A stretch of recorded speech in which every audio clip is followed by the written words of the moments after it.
So welcome. I don't actually. I should say hello there, and immediately betraying my allegiance, of course.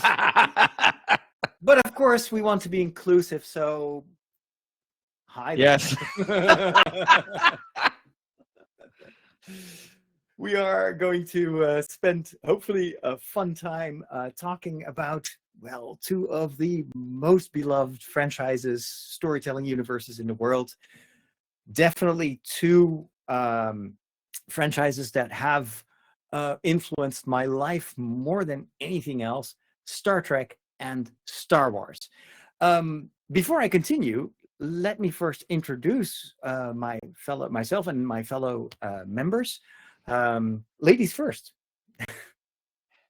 Hi, I'm Susanna Linton, or my pen name is SL Linton. I am a speculative fiction writer on Substack, the Forgotten Library.substack.com, and I write fiction at odd angles.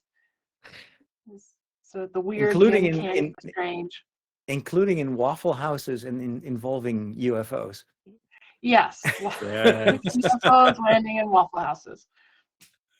Suzanne, it's great to have you. It's great to meet you, actually, for the first time live. Great to meet you too, yeah.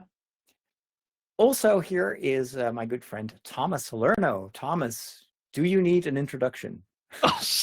Of course I need it. I guess so. I'm not. I always like to say I'm no big shot, although some people like to think of me as such. I guess I don't know, but yeah, I'm a writer too over at Substack. ThomasJSalerno.substack.com. I call it page turning because I have been and still am a voracious reader of pretty much everything, but I also love sci-fi and fantasy, and have been a fan of science fiction, especially space adventures, for like forever. So I'm such a I'm very excited to be part of this panel as well.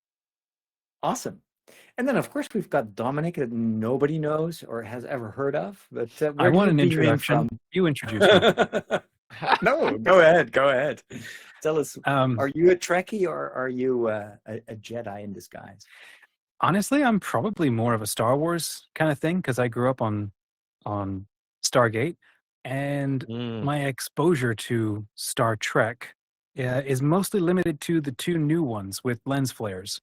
So, those I've are not never really new seen the anymore. old Those ones. are old. New. I mean, I saw Nobody the Wrath of talks about Khan, this. and that was about it. Okay. Like the Wrath of Khan, the real one, or the one with the lens flares? Oh yeah, well, both. Shots fired. Okay. Safe answer. So you also saw the one featuring Sherlock Holmes. That's right. Playing I mean, in and I India. liked Playing those. in India. Yeah. Very, very cool. We also have a lot of people in the chat who have not yet pledged their allegiance. So let us know in the chat. Are you more of a Trekkie? Are you more of a Star Wars guy or girl or alien? And while we're doing that, let me set the stage here. So we deliberately chose to do something that only the crazy fans love to do, and that is to imagine who would win. Who would win in an epic space battle? Is it Star Wars with their X-wing fighters and star destroyers, or is it going to be the USS Enterprise with all their fancy technology and even like the warp drive stuff? And who comes out on top? But of course, there's a deeper question here, and that is, both franchises have been around for a very long time. Star Trek a little bit longer than Star Wars, but Star Wars maybe in a more kind of constant way ever since its inception. There is a reason for the fact that both these franchises are still alive and kicking. They appeal to something in us. It answers a need, something that we are craving. But of course, these are stories, and stories are not told in a void. They are told inside the world that we live in, and that world is in constant motion. We're always evolving, we're always changing. And of course, we're all very familiar with the fleeting nature of online debate, and we see how quickly opinions can change and tastes can change. And so both Star Wars and Star Trek have been having to deal with all these different, these changes in what people want, how much, and there's a lot at stake, especially, of course, financially for the bigger companies behind those stories. But I think there's also a lot at stake for us, because these stories form a platform to transmit things that are important, maybe to help us understand the world in which we live, maybe even pass on certain values. And then, of course, the question is much more interesting. Who does that the best? And where does Star Wars succeed, and where does it maybe not connect as well? And what does Star Trek do? How did they have to reinvent themselves? What does Star Trek do maybe even better than what Star Wars does, and vice versa? So that's kind of the debate. And of course, at the end, there will be this epic fight between Captain Kirk and Darth Maul. We won't spoil that. That's at the end of this session. But we'll have to do a wardrobe change for that one. But let me you just have to have that one music in the background though, with dun dun dun dun dun dun. The Star Trek music. Yeah. Or Duel of the Fates too. Lightsabers versus fists. Yep. Yeah. Well, Kirk's fists are almost like lightsabers. Well, against the Gorn, he did get that man in the suit down pretty quickly, so I was impressed. So, my journey with these two franchises started pretty early in my life. I think Star Trek was the first. I was over the summer, I was always staying at my grandparents' house, and they lived near the German border.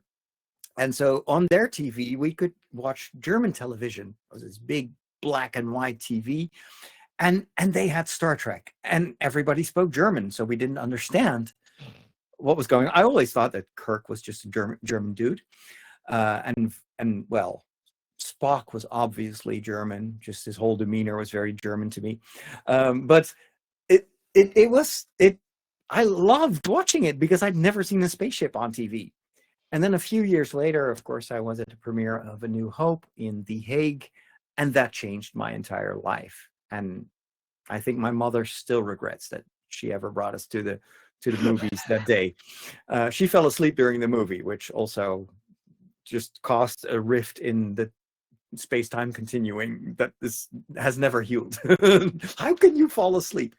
But I've been a fan, like a constant fan of Star Wars, and an on and off fan of Star Trek. There have been years that I have not watched a single episode of Star Trek, but when I was first ordained, I remember very fondly Star Trek Voyager, which I would watch after Mass. So I had Saturday Mass, and then I would tape Voyager on my VHS recorder. That's how old I am.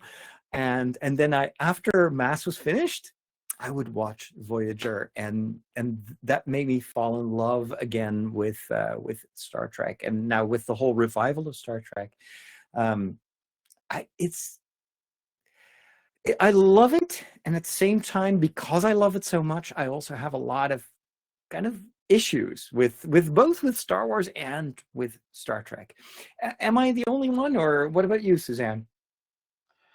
I think so. I grew up. Star Wars was the first thing I watched. I remember going to watch when they re-released the original trilogy in theaters. I remember we were very poor, but my dad managed to get the money together for us to go to another city to watch in a big movie theater, and so that was pretty amazing.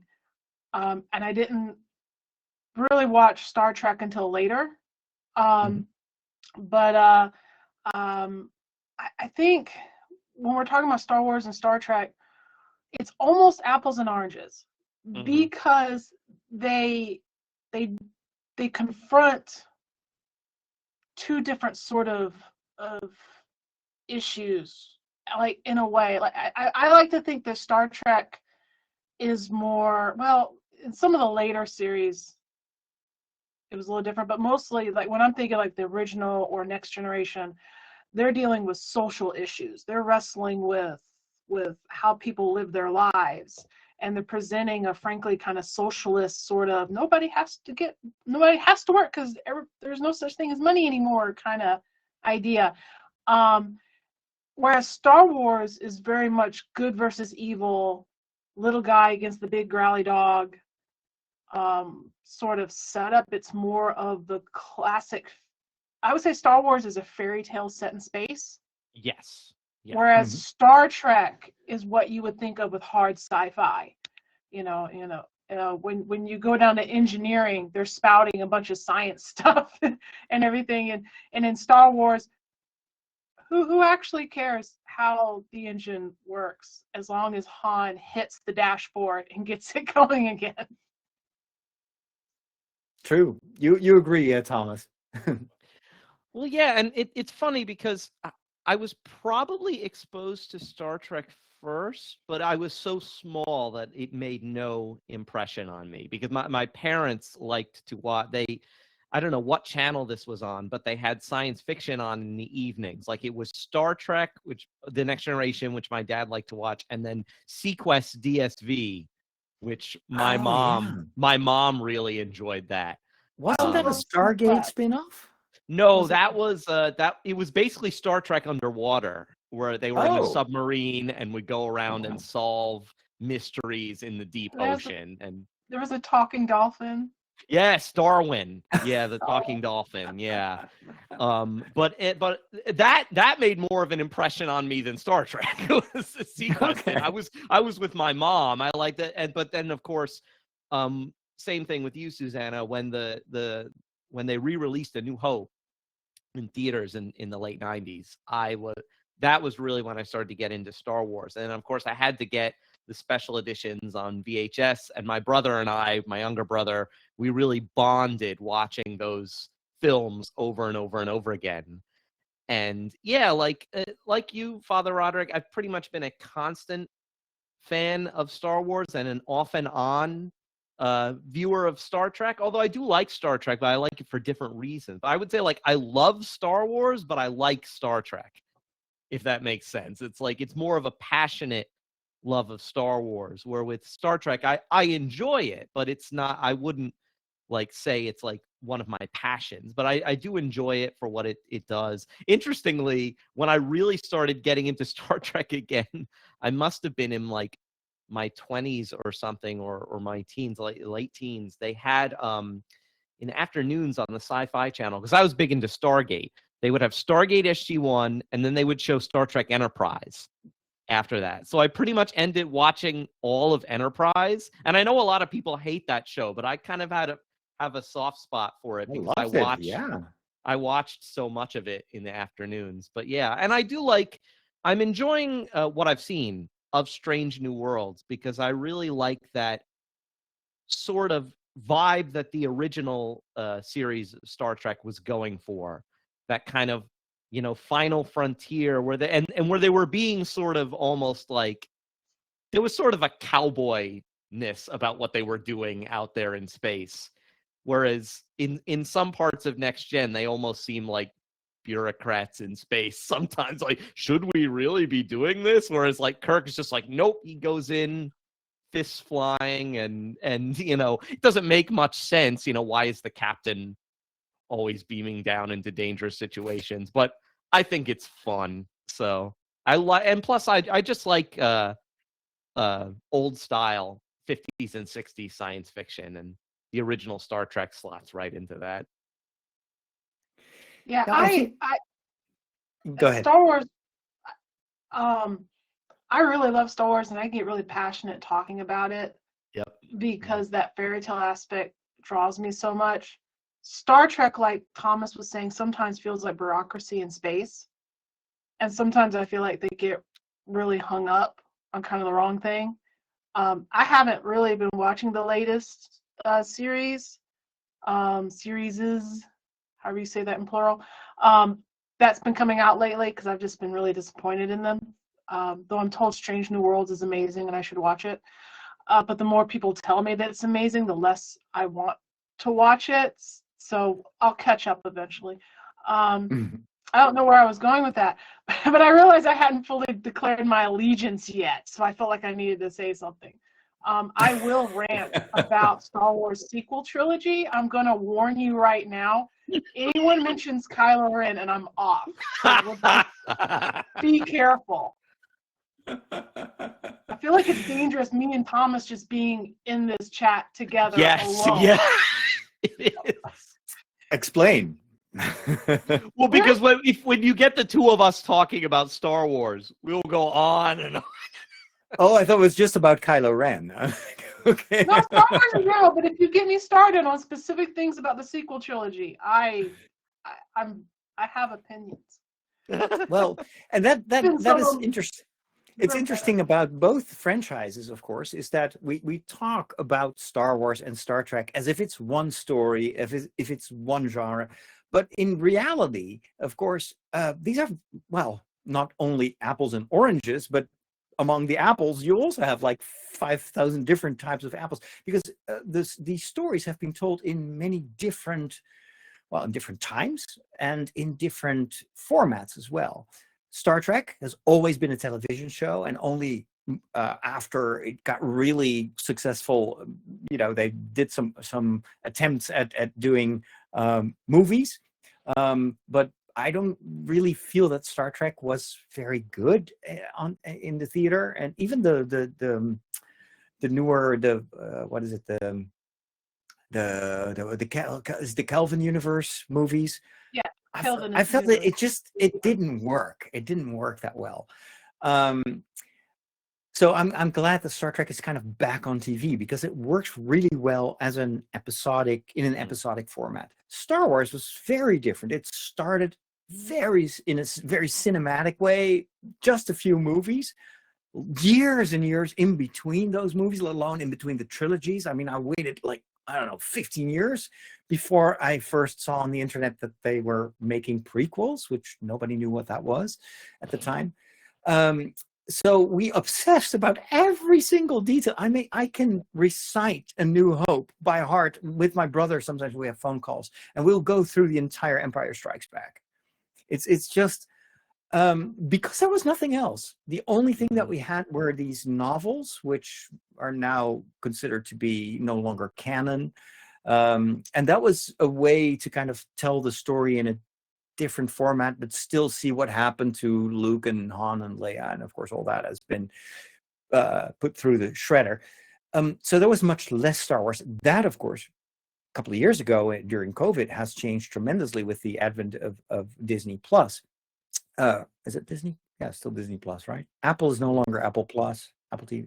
It's confusing, but anyway. Yeah, they all use Plus. I don't know why. I'm like, get creative. They never come up with original names. So once Disney Max got anyway,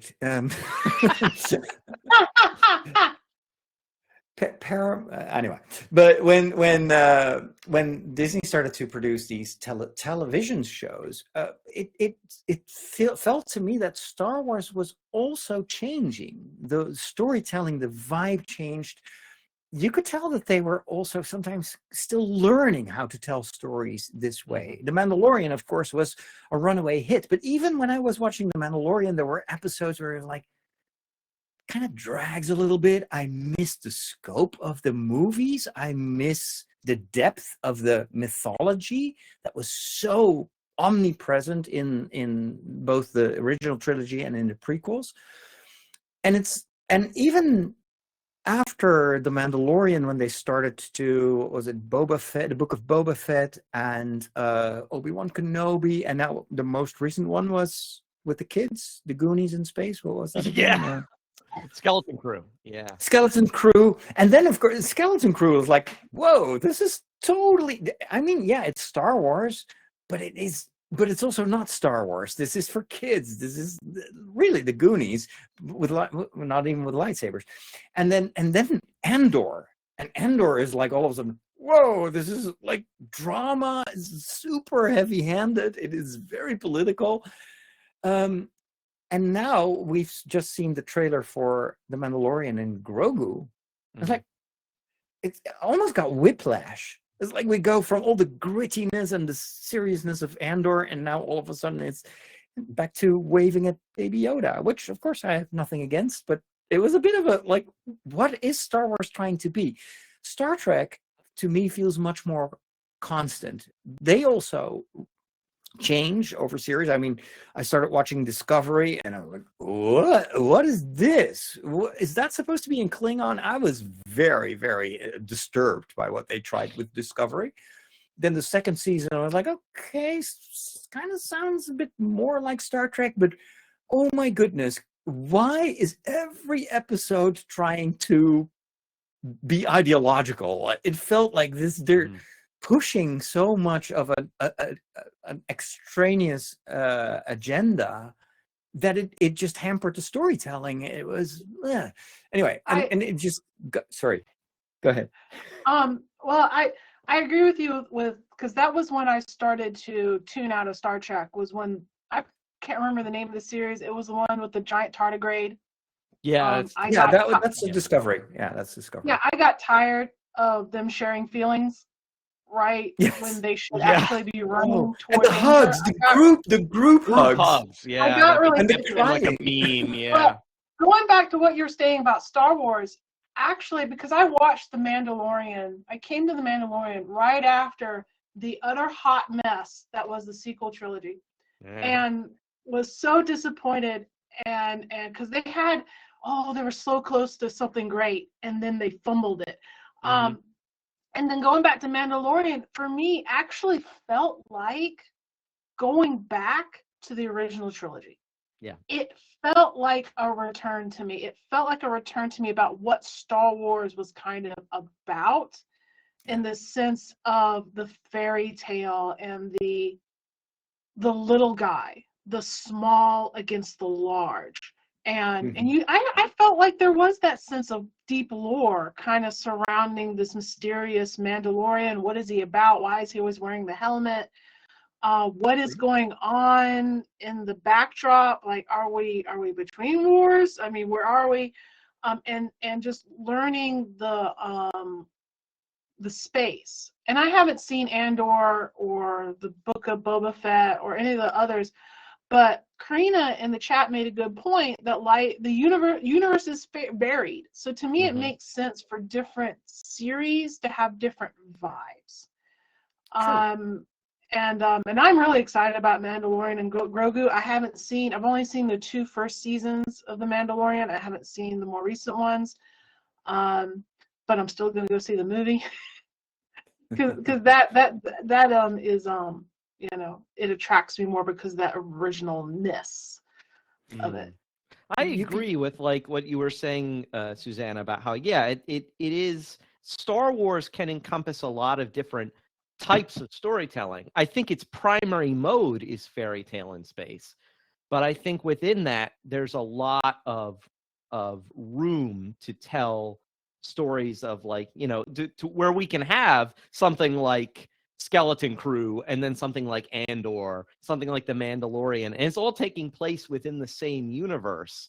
Like, I feel that that's part of the genius of Star Wars, is that it's such a universal kind of story that it almost like ends up encompassing like all stories in a sense. Like, yeah, and that's where it does so much a better job than Star Trek, because Star Trek, like Father was saying, is trying to shove it lately, has been, and actually in a lot of ways originally, has tried to shove a certain ideology down the throat of its viewers.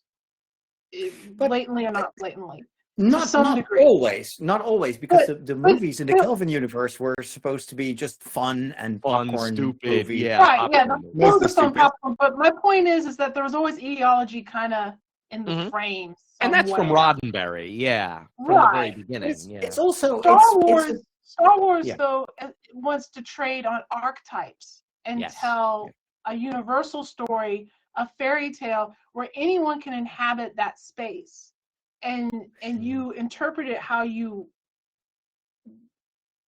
as you bring it in, and you interpret it your own way, and you're free to do that. Whereas Star Trek is more rigid because they're grappling with moral black and white options. Right. Yeah. But So isn't this also on a more fundamental level the difference between the genres? Right. Star Wars is more fantasy than science fiction. Yes, it has Mhm. space, it has Yep. lightsabers, but it's more a fantasy. It's a fairy tale. Whereas Yeah. Star Trek is very much quintessential sci-fi, and sci-fi has always, not always, but has for a large part been it's a form of storytelling that wants to do social commentary, Yeah. that Oh, wants yeah. to be Mhm. political, Mhm. because it's a Yeah. way to reflect the realities of the world in which we live, so that it creates a bit of a liminal world where we can think about these things without immediately fighting each other over dinner. You know, Right. you can It's just like kind of you try you out go moral back to like dilemmas and stuff. you go back to War of the Worlds by H.G. Wells. That's a very political book. It's about Wow, yeah. British colonialism, but Mhm. reversed. Like, what if England was colonized by like these invading Martians? And you don't realize that maybe the first couple times you read the book. But then once you start to think about it, you're like, okay. Yeah, so it's like there's definitely that strain in science fiction where it's like we're going to use this unfamiliar setting to comment on contemporary issues. So let me Well, riff on yeah, that then, Blade because Runner. here's a thought. Tell me what you think if this tries to capture it. I'm listening to you all and trying to sort of identify what are the two major things that each story is trying to accomplish. What do you think about this? Um, Star Trek is trying to say something like, in a very general sense, my culture is good. Let me go justify the goodness of my culture by stress testing it against a bunch of other cultures. And in an ideal world, maybe you come join my culture because we are good. And then Star Wars world goes and says, the culture that I'm in is not good. And the more I engage with reality, the more I realize I need a better culture to engage with reality. So I have to go join the rebels. That's Interesting. really interesting. Yeah, and Yeah. Star Trek definitely has that optimism and kind of like almost cultural imperialism where they're going out and trying to spread the values of the Federation, which the Federation is just the apotheosis of like liberal secular Western values. And they have that Like it's first contact rule, or that first rule of contact, where you're not supposed to go in and influence that culture Mhm. or Mhm. change anything, but they always Pre-war do. cultures. They That- always do, Yeah. They yeah. always do. They always do. They all like, no, we have to go in and interfere, or they'll all die, or this thing will happen that we feel is morally wrong. So therefore, we have to go and interfere. And so they constantly break that rule. But I agree with Dominic about the idea about Star Trek. With Star Wars, I don't think it's that they're feeling that their culture is bad. I think it's feeling I mean, because most of my them start under the aegis of the Empire. And that's how the New Hope begins. It's like the Empire is normalized and everybody's reacting to that. And then, of course, the story continues and it goes before and it goes after and it goes 1,000 years and so on. But it seems that the central thing is Luke going, how I've been raised is not true. It's been normalized and I need to become something different. I don't think I so. think, I yeah. think it's Luke is becoming who he is. He has always been, in the core of himself, a Jedi. Even when he was whining about wanting to go to Tashi Station and get power converters, that was a germ inside of himself. He wouldn't have cared enough about finding R2D2 if he didn't already possess that innate compassion. And that is the hallmark of a Jedi, is that compassion. And I think what it is it's more, I have within myself something that needs to come out and defeat the darkness. It's light versus dark. It's more of that I'm being, it's just really hard to articulate. But it is light versus dark. It's I know what's right, and therefore I'm going against the wrong. I don't think it's cultural. I think is what I'm trying to say. It's not like a Especially cultural because thing. Luke lives on the outskirts of imperial control, where the Empire has a very tenuous hold on the outer rim. It's not like you're in the mid rim or the core worlds where it's the dominant, all-pervading cultural force. Like the Empire basically has nominal rim control. The rim is the only kind of reasonable place for some sort of conversion to happen. It's like being on the edge of the Ferris wheel kind of thing. It's the easiest place to get off. You're away from the gravity well of the hegemon. Is that the word of? Yeah, of the Empire is hegemonic everywhere else. Yeah. I remember being very tenuous control on the outer rim. Yeah. I remember being so impressed rewatching A New Hope, like maybe 5 years ago, and rewatching the old trilogy, and just being blown away by how not fundamentally, how deeply religious the original trilogy is, in the sense of you're starting in this horrific materialist sort of mindset that's been normalized and everybody just accepts it. And then there's all of these fringe figures re-engaging with a universe or a cosmos that is actually enchanted and alive and far more magical. And yes, you can turn it into epic swords and you can move stuff with your brain or your mind or whatever. That return to an enchanted universe seems to be the core thing behind the Star Wars idea. Whereas I see Star Trek in the later ones now, they're flirting with this idea. They're recognizing, it seems like, oh, it's a quantum universe and everything is entangled and we seem to maybe emerge from consciousness and everything is probably alive at some level, but I don't know what to do with this. And I definitely don't have to cultivate any sort of like reverence and discipline with it. If I can just squeeze the mycelium properly, we can do what we want and do it faster and punch harder than the other guy. Whereas in Star Wars, it's like, no, there's a centering here, there's a presence, there's a training, it's a form of a priesthood. And even if we're not going to get into the conversation about gods and elevation of religious stuff, it's still a profoundly religious re-engagement with the world. Because in A New Hope, Han is the ultimate. He's kind of representative of all the skeptics. He's like, there's no such thing as the Force, even though I would say that Han uses the Force more than anybody else does, just in keeping that rust bucket moving. But no, it's very much that religious kind of feel to it, and whereas Star Trek tries just to stay brainy. But it's also because this was the actual purpose of George Lucas. He said this so many times. He wanted to create a modern mythology, basically an echo of what all these big religions of the book have in common. And that is why I think if you look a little bit further than just the action, you will find so many religious themes. And it's, Suzanne, you said earlier, it's about darkness versus light. What I think is or light versus dark, what I think makes Star Wars so compelling is that it is a little bit of light in a very remote place, like Nazareth, Bethlehem, that sort of stuff, versus an incredible darkness. And so we are programmed to root for the underdog. And that makes it so compelling. But Star Wars is always about progress. It's about the little guy against an overwhelming power. It's like a Hobbit versus Sauron. Those are stories that are so ingrained in our religions. David versus Goliath. This carpenter's son versus the powerful Roman Empire. Whereas Star Trek is much more, and that is also one of the biggest storytelling challenges that they had to overcome during the original series. It was that Roddenberry basically wanted to just make episodes about this perfect world where nobody used money and nobody did any warfare.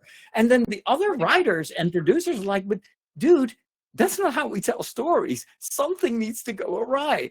And he was like, no, I want to keep it nice and gentle. And it's like, no. And it's now, I think, with modern storytelling, there is so much more drama in Star Trek. And even religion is sometimes really heavily present. And I don't think that Roddenberry would have ever greenlit that. And what is so interesting, they're more courageous about showing the cracks in the Federation. Oh yeah, that the Federation is not this sort of almost Camelot ideal that it's a society run by humans, so there's going to be some corruption under the surface. Well, Quark in DS9, he sees right through the Federation. He is suspicious of the Federation completely. He doesn't trust them. because he himself is not trustworthy. So he's a grifter, Right. so he sees the grift. I Yeah. love that scene where he compares the Federation to root beer. Yes, that's Remember? exactly what I'm thinking about. And he's Explain, like, it's cloying and saccharine and it so the sweetness makes you want to drink it, but then in the back of your throat it has this awful. It's a great scene where he's drinking root beer for the first time. He's like, root beer, it's a human drink. So he's like, root beer is the Federation. It's just like Yeah, it's very much when you sit down and you think about it, because you also get a hint of it as well in Voyager, because where does Janeway go to get her pilot? She goes to a re-education camp. They call it something else, but that's what it is. Yeah. The guy, I can't remember the character's name, but he's such a troublemaker, and he refuses to fall in line that they send him to a work camp. Tom Paris, thank you, Karina, to a work camp so that he will be put back in line. It is a re-education camp. They are re-educating him. Mhm. So you have hints of a darker thing. I think even in, again, going back to DS9, there was a hint of a shady department, like Department 31 or 13 or whatever it was Section called. 31. Section Yeah. 31, Yeah. The- Yeah, so you Yes, get worlds. hints of it, that the Federation, especially on the Earth side of it, is not what it looks like. And it's like that And way I- in Star I- Wars I- with the Republic, Mhm. where they were, especially like in the years of the Clone Wars and the prequels, like you see that it's got this facade of respectability and we're a democracy, and underneath it's just so rotten, Yeah. that it can't, like, it would have crumbled even without Darth Sidious coming in and doing all his Right. machinations. It just wouldn't have lasted, like. Because they were This is they were something. This, ignoring they were saying, oh, we're the paragons of all this great light and virtue, whereas there's slavery happening right under their noses. Mhm. And then they they're create a ignoring that. slave army. What are the clones other than a slave army? They have Yeah. they have no choice in what they're doing. What I like Right. about the most recent Star Wars series, not Skeleton Crew, but Andor, and well, the other one escapes me. But anyway, is that they do show kind of yes, the much maligned what is it, High Republic, what was it called again? The High Republic books, yeah. No, not the books, the TV show. The Acolyte, yeah. Acolyte. What was Grumble, interesting grumble. is that that's the first time that they actually show that, you know what, these Jedi, some of them are actually much more in it for their own career advancement, interest. yeah. And in Andor even more, it shows what Andor does really well is to show the impossible moral choices that, for instance, Mon Mothma has to make, and that apparently the way the rebellion was built was also very often going over the line of what is moral and just, and it creates a very nuanced, I think, very believable backstory for what we see in the movies, and that, I think, is top storytelling. What is interesting in Star Trek, especially in its newest series, is that there is almost like an opposite movement. So it goes from all these big ideas, the moral questions, to a story in Strange New Worlds, which becomes very small. And what I personally love about Strange New World is that it always brings everything back to what truly makes the universe tick, and that is friendship. So Captain Pike, is truly a father for his crew, but also a flawed father, someone who does his best. But what I think is, I've never seen this before in Star Trek, is he loves to cook for his crew. He's a home cook, and so he's standing there in the kitchen preparing wonderful food. But for him, it's a way to show his affection. And what I love about that is that brings Star Trek, I think, back from the high pedestal of this is what I really disliked about Discovery, is that I, as a viewer, could no longer make my own choices. What would I do in the situation? Now, it was just, this is how you should think. If you don't think like that, you're bad. They pontificate to you, yeah. Very much so, very much so. And that is completely absent in Strange New Worlds. It's much closer to what I loved about the original series. It was not, the bad costumes and the cardboard sets, but it was this interaction between Spock and McCoy and Kirk. This constant bantering and the jokes, and it's like, I'm a doctor, not a scientist, and that sort of stuff.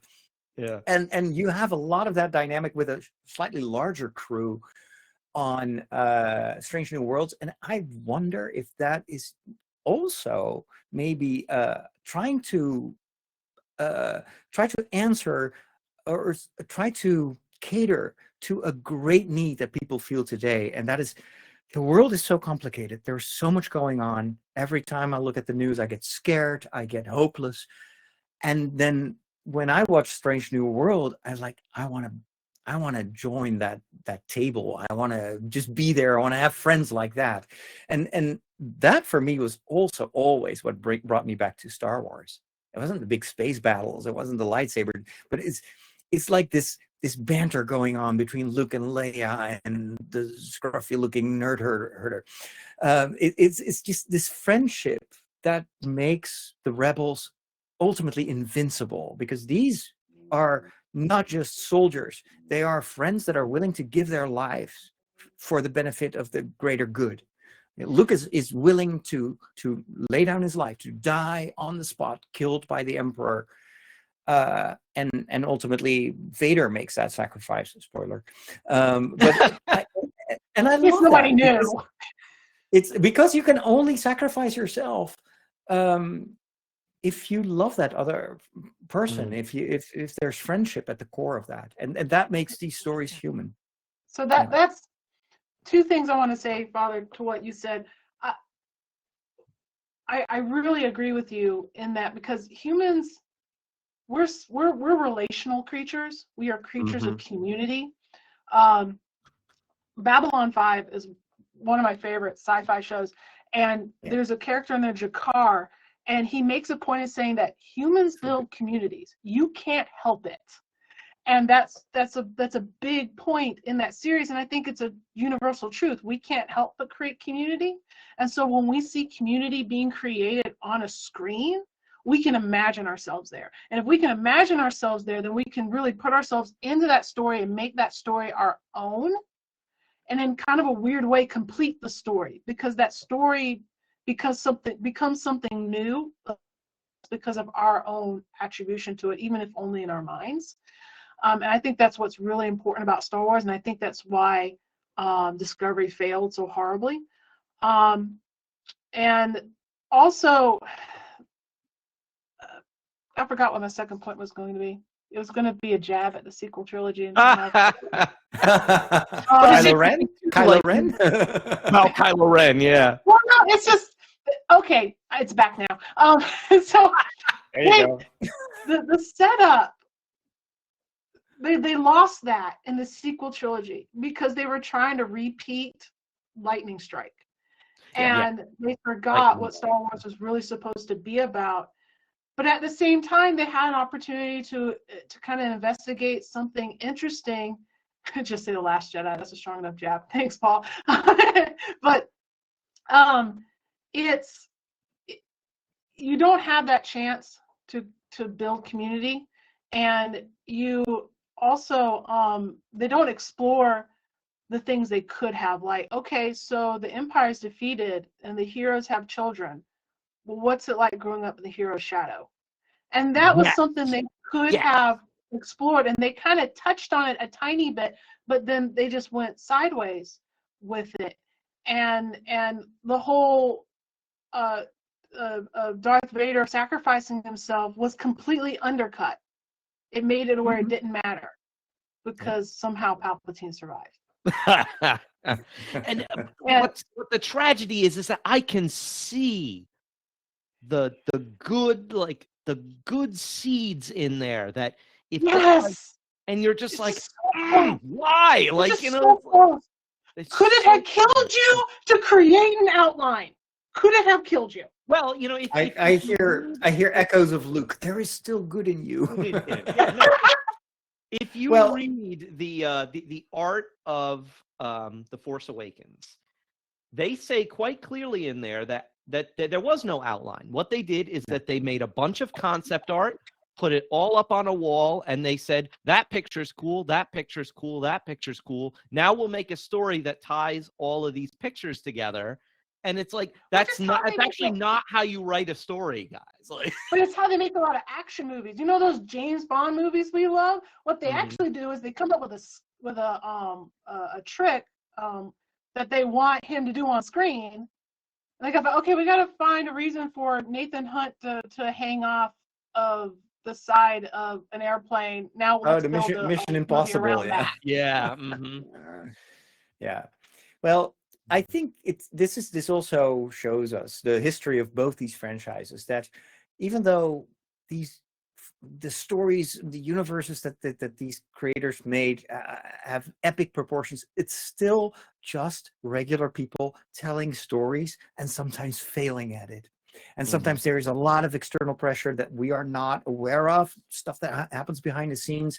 Definitely with Disney, there was so much going on that we will never hear because, well, they're super tight-lipped about all the stuff that went wrong.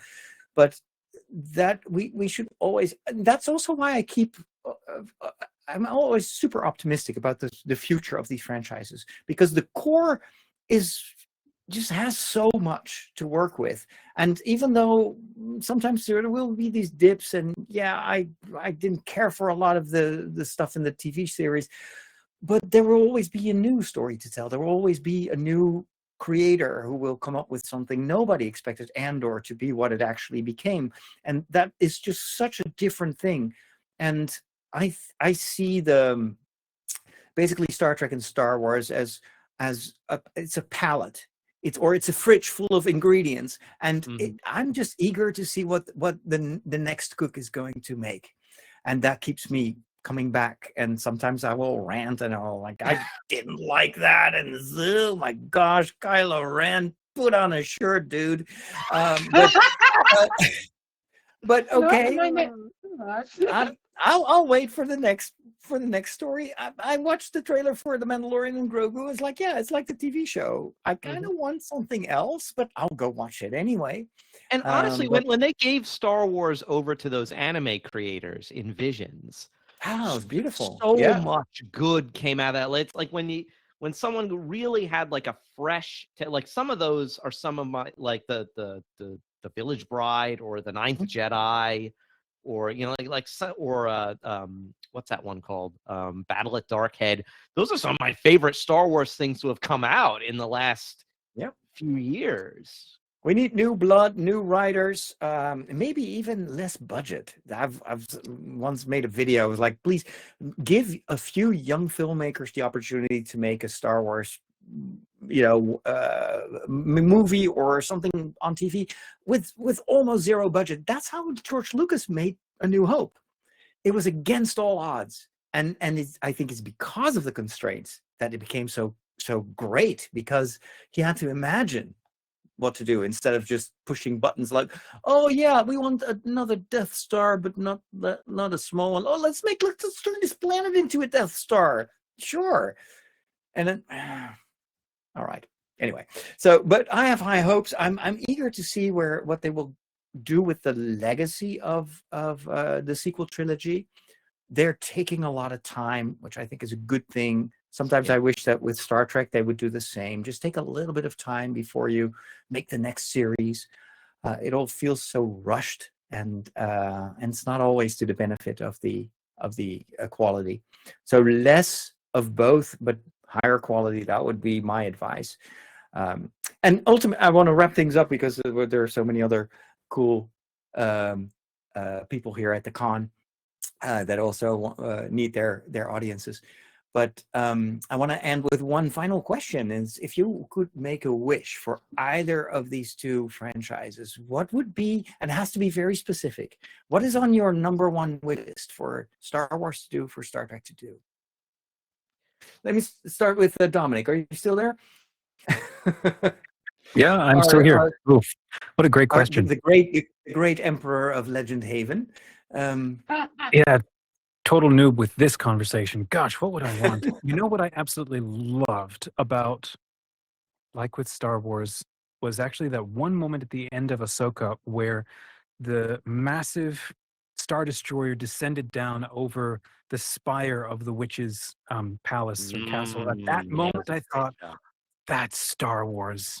This sense of seeing something I've never seen before, and it's absolutely unhinged and epic and incredible. Yeah. That's key Star Wars for me. So getting back to, like maybe it's doing less, but it's thinking harder about weird and unusual and different things so that you can think about the message that's in the story a little more. I think that's what I want to see, because there's a curiosity and an awe about Star Wars. And then for Star Trek, I don't know. I confess I'm struggling with some of the newer series. I haven't finished Discovery, but I feel the universe keeps getting smaller. The bigger they try to make it, it just feels smaller. It doesn't have the same kind of wonder and unlimitedness of some of the older stories. And I don't know what that answer is, but then I'm a noob with this whole Star Trek thing. So all right, good. Thomas, what about you? What's on your Santa list? Okay, two very specific things. For Star Wars, I want them to bring Genndy Tartakovsky back to make more 2D animated Star Wars content. He did the original Clone Wars animations in the early 2000s. Yeah. He's the creator of Samurai Jack, of Primal, some of my favorite animated series of all time.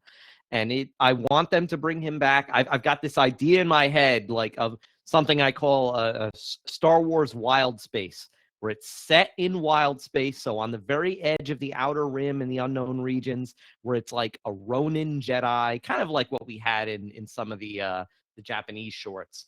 But to see Genndy Tartakovsky do it, and his sense of heavy kinetic action, but also his ability to tell a story with very minimal dialogue and just have the visuals tell the story for you.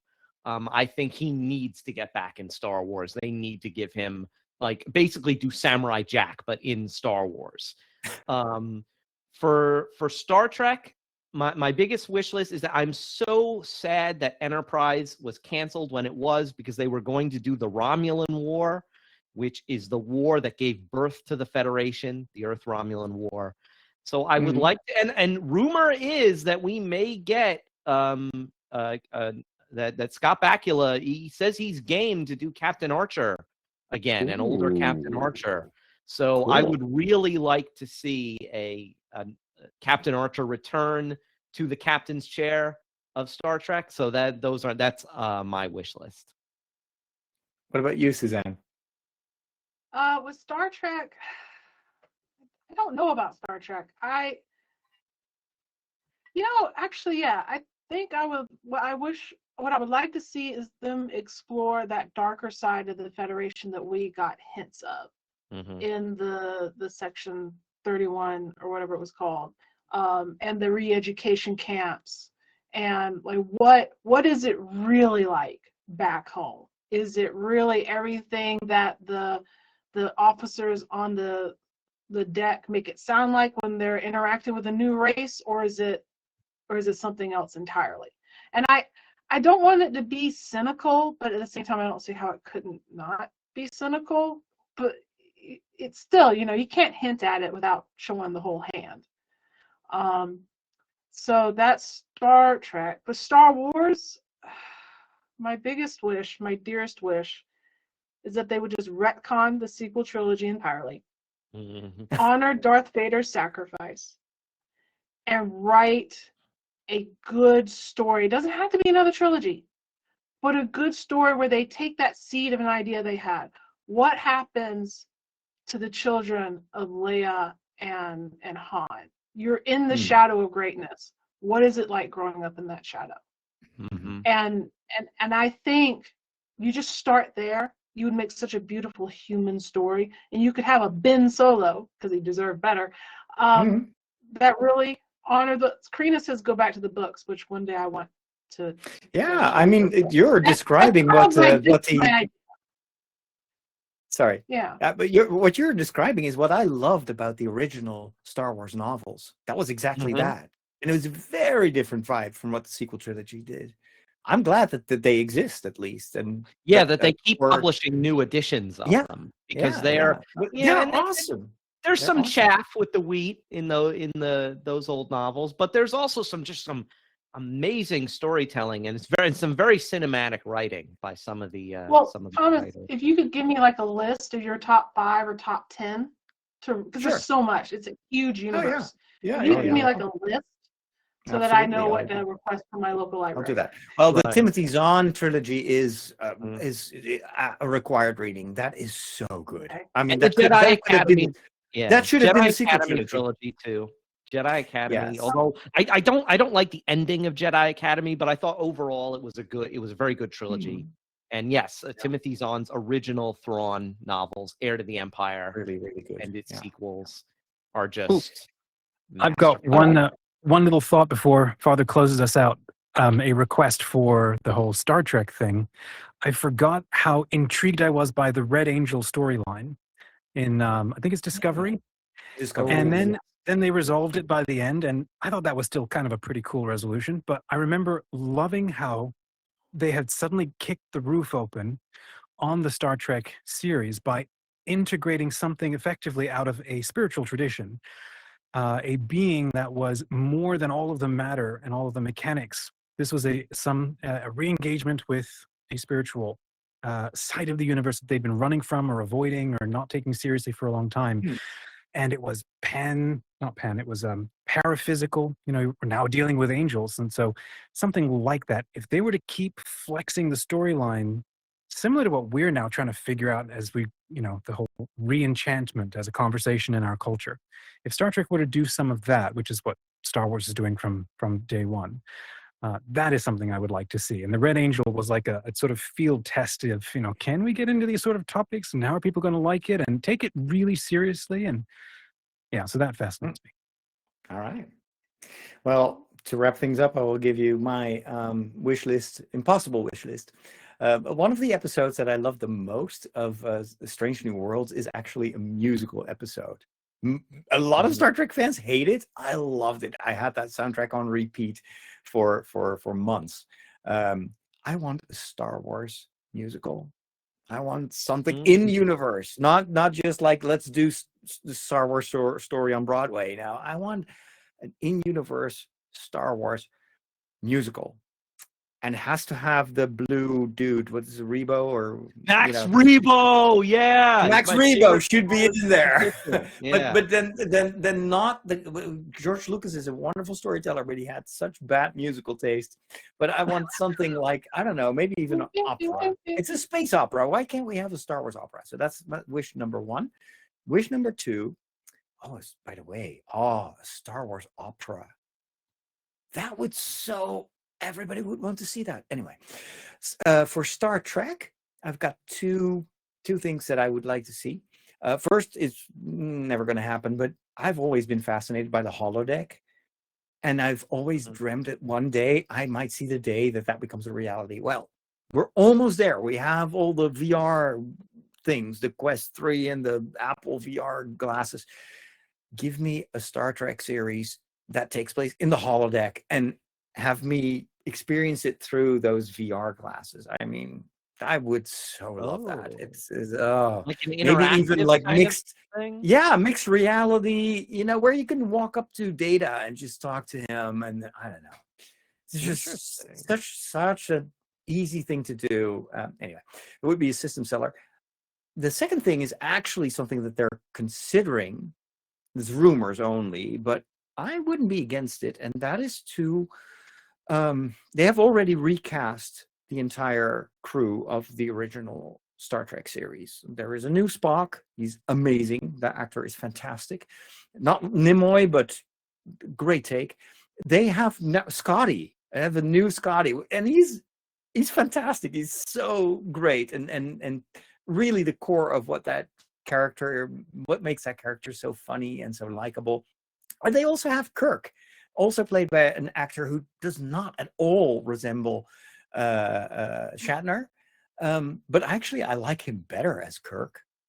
Maybe a dangerous thing to say here, but they are currently, at least there are rumors that they might, after the last season, I think there's only one season left of, maybe 2 seasons left of Strange New Worlds, that they will then continue with these actors to do a reboot of the original series.